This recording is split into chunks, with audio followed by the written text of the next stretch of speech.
नागपूरच्या शिक्षण विभागातील घोटाळा प्रकरणी 2 दोषींना अटक करत कारवाईला सुरुवात करण्यात आली आहे। जय महाराष्ट्र वृत्तवाहिनीनं हा संपूर्ण घोटाळा बाहेर काढला होता। शिक्षक नसतानाही शालार्थ आयडी देण्याचा प्रताप समोर आलेला आहे। शिक्षण उपसंचालकांनी हे केलेलं आहे। या संदर्भात अधिक माहिती घेऊयात आमचे प्रतिनिधी हितेश मेश्राम यांच्याकडून। हितेश, शिक्षण विभागातील घोटाळा प्रकरणी 2 दोषींना अटक करून कारवाईला सुरुवात झाली आहे, काय अधिक तपशील?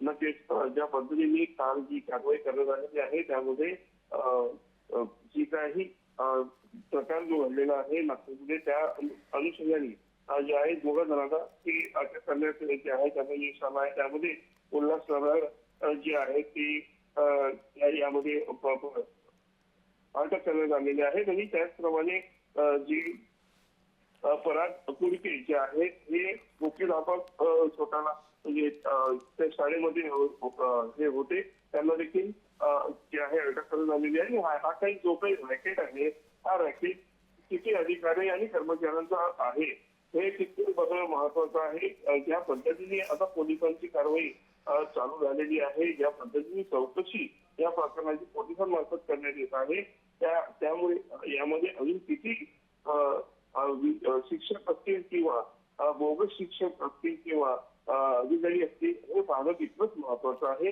निश्चित हितेश, त्यामुळे एकंदरीतच या प्रकरणी आता आणखी किती नावं समोर येणार हे पाहणं महत्वाचं ठरेल। धन्यवाद हितेश, आपण दिलेल्या सविस्तर माहितीसाठी।